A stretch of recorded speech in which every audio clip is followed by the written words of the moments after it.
శ్రీ భారతీ తీర్థ మహాస్వామి వారి 50వ సన్యాసి స్వీకార మహోత్సవం మరియు మహాసన్నిధానం వారి అమృతోత్సవం పురస్కరించుకుని వివిధ ప్రాంతాల నుండి స్వామీజీలు నర్సరావుపేటకు చేరుకున్నారు. సోమవారం ప్రారంభమయ్యే ఈ కార్యక్రమం డిసెంబర్ 29 వరకు జరుగుతోందని శృంగేరి శంకర మఠం అర్చకులు గోపాల్, ప్రోగ్రాం కన్వీనర్ విజయ్ కుమార్ తెలిపారు. స్వామీజీలను కలిసి ఎమ్మెల్యే డాక్టర్ చదలవాడ అరవింద్ బాబు ఆశీర్వాదం తీసుకున్నారు.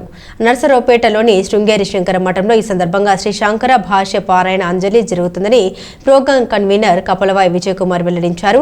స్వామీజీలకు చెందిన పమ్మిడిపాడుకు చెందిన లాం కోటేశ్వరరావు దంపతులు స్వాగతం పలికారు. ఈ సందర్భంగా కోట సెంటర్ నుండి వందలాది మంది మహిళలచే కోలటం, భజన చేస్తూ శోభయాత్రలో పాల్గొన్నారు.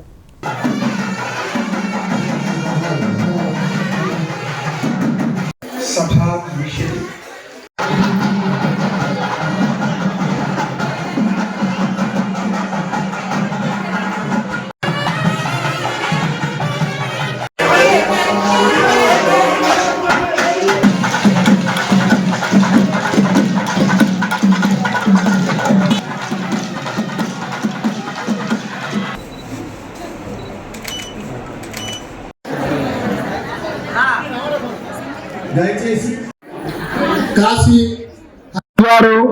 అయోధ్య, హరిద్వార్, హృషికేశ్, కలకట్ట, భోపాల్ నుండి దాదాపు ఒక 50 మంది స్వామీజీలు, పీఠాధిపతులు వస్తున్నారు.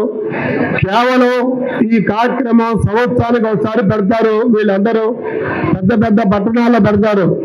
నర్సరావుపేట పట్టణానికి ఎందుకు వచ్చారంటే కేవలం భారతీ తీర్థ స్వామీజీ ఇక్కడ పుట్టారు కాబట్టి ఇక్కడ ఈ కార్యక్రమాన్ని 13 రోజులు మేము చెయ్యాలి అనే కార్యక్రమంతో ఈ రోజున వచ్చారు.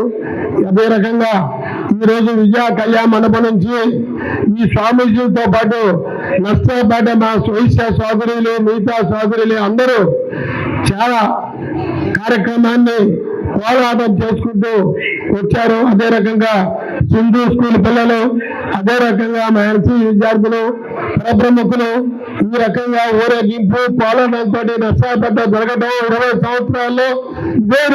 జనని జన్మభూమిశ్చ స్వర్గాదపి గరీయసి అన్నారు.